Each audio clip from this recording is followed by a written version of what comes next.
Assalamualaikum warahmatullahi wabarakatuh. Perkenalkan, nama saya Firza Nafisa Mukhatib dari kelas HES 4B. Pegadaian syariah. Kata pegadaian tidak begitu asing pada masyarakat negeri ini. Pada sebagian anggota masyarakat, terutama pada masyarakat yang tidak bankable atau kesulitan dalam mengakses pinjaman atau pembiayaan pada perbankan. Pegadaian dijadikan tumpuan untuk memperoleh dana dengan cepat. Hal ini dikarenakan prosedur pengajuan memperoleh dana di pegadaian cukuplah sederhana dan relatif cepat serta mudah. Dalam Kamus Besar Bahasa Indonesia, gadai didefinisikan meminjam dalam batas waktu tertentu dengan menyerahkan barang sebagai tanggungan. Jika telah sampai pada waktunya tidak ditebus, barang itu menjadi hak yang memberi pinjaman. Istilah dalam bahasa Arab, gadai sama dengan ran, yang memiliki arti tetap dan langgeng. Dalam asal kata rahana, yarhanu, rahnan, dalam bentuk plural, rihan, ruhun, ruhunun.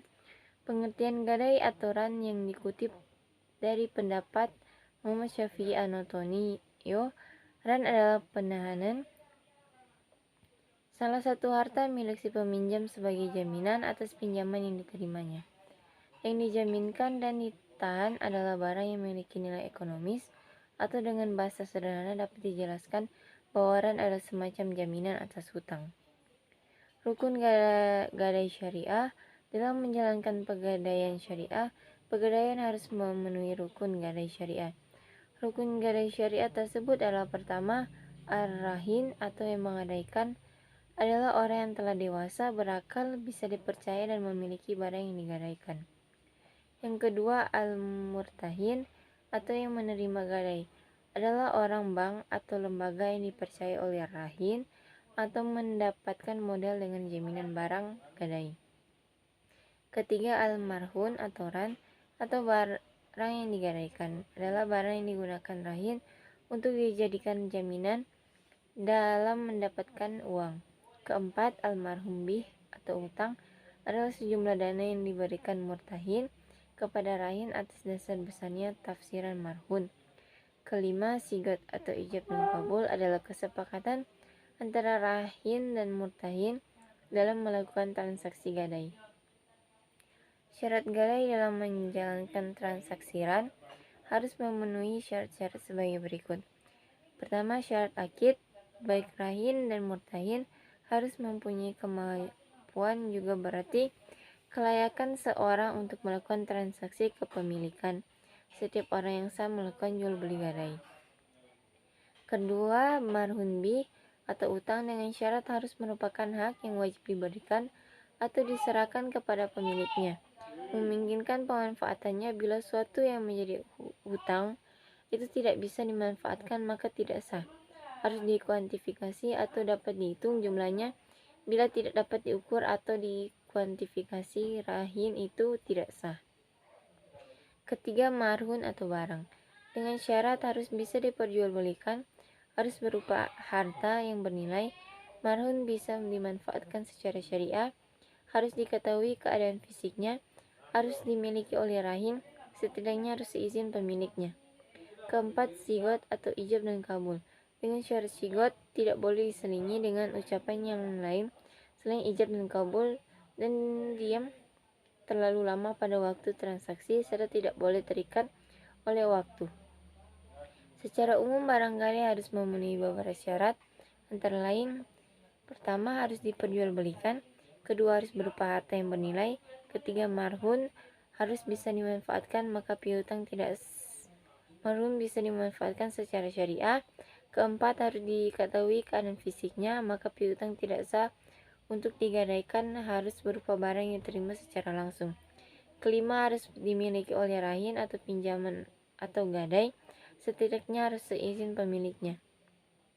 Produk-produk pegadaian syariah adalah: pertama, ran, yaitu pembiayaan dengan sistem syariah yang dikeluarkan oleh pegadaian syariah dengan proses cepat.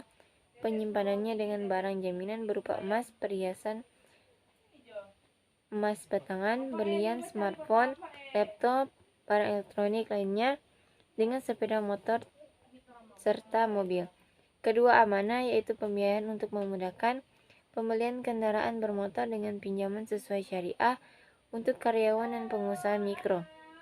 Yang ketiga, arum, yaitu pembiayaan untuk memudahkan pengusaha kecil mendapatkan modal usaha untuk cemilan BPKB dan emas. Kendaraan masih dapat digunakan pemiliknya untuk membantu operasional usahanya. Yang keempat, arum haji adalah pembiayaan dengan sistem gadai emas untuk pendaftaran haji. Pasar modal syariah. Pasar modal secara umum merupakan suatu tempat bertemunya para penjual dan pembeli untuk melakukan transaksi dalam rangka memperoleh modal. Penjual dalam pasar modal merupakan perusahaan untuk menjual efek-efek di pasar modal yang disebut emiten, sedangkan pembeli disebut investor. Pasar modal syariah secara sederhana dapat diartikan sebagai pasar modal yang menerapkan prinsip-prinsip syariah dalam kegiatan transaksi ekonomi dan tak lepas dari hal-hal yang dilarang seperti riba, perjudian, spekulasi. Pasar modal syariah adalah pasar modal yang seluruh mekanisme kegiatannya, terutama mengenai emiten, jenis efek yang diperdagangkannya, telah sesuai dengan prinsip-prinsip syariah. Sedangkan efek syariah adalah efek yang dimasukkan dalam peraturan perundang-undangan di bidang pasar modal yang akad, pengelolaan perusahaan maupun cara penerbitnya memenuhi prinsip-prinsip syariah yang didasarkan atas ajaran Islam yang menetapannya dilakukan oleh DSN MUI atau Dewan Syariah Nasional Majelis Ulama Indonesia dalam bentuk fatwa. Jadi yang dimaksud dengan pasar modal syariah adalah pasar modal adalah kegiatan yang bersangkutan dengan penawaran umum dan perdagangan efek. Perusahaan publik yang berkaitan dengan efek yang diterbitkannya, serta lembaga dan profesi yang berkaitan dengan efek, berdasarkan prinsip syariah. Fungsi dan karakter pasar modal syariah. Menurut Metwali, keberadaan pasar modal syariah secara umum berfungsi pertama memungkinkan bagi masyarakat berpartisipasi dalam kegiatan bisnis dengan memperoleh bagian dari keuntungan dan risikonya. Kedua, memungkinkan para pemegang saham menjual sahamnya guna mendapatkan likuiditas. Ketiga, memungkinkan perusahaan meningkatkan modal dari luar untuk membangun dan mengembangkan produksinya. Keempat, memisahkan operasi kegiatan bisnis dari fluktuasi jangka pendek pada harga saham, yang merupakan ciri umum pada pasar modal konvensional. Kelima, memungkinkan investasi pada ekonomi itu ditentukan oleh kinerja bisnis sebagaimana tercermin pada harga saham. Menurut Metwali, karakteristik yang diperlukan dalam membentuk pasar modal syariah adalah sebagai berikut. Pertama, semua saham harus diperjualbelikan pada bursa efek. Kedua, bursa perlu mempersiapkan pasca perdagangan di mana saham dapat diperjualbelikan melalui pialang. Ketiga, semua perusahaan yang mempunyai saham yang dapat diperjualbelikan bursa efek diminta menyampaikan informasi tentang perhitungan account, keuntungan dan kerugian serta neraca keuntungan kepada komite manajemen bursa efek dengan jarak tidak lebih dari 3 bulan. Keempat, komite manajemen menerapkan harga saham tertinggi tiap-tiap perusahaan dan interval tidak lebih dari 3 bulan sekali. Kelima, saham tidak boleh diperjualbelikan dengan harga yang lebih tinggi dari harga saham tertinggi. Keenam, saham dapat dijual dengan harga di bawah harga saham tertinggi. Komite manajemen harus memastikan bahwa semua perusahaan yang terlibat dalam bursa efek itu mengikuti standar akuntansi syariah. Kedelapan, perdagangan saham mestinya hanya berlangsung dalam 1 minggu periode perdagangan setelah menentukan harga saham tinggi. 9. Perusahaan hanya dapat menerbitkan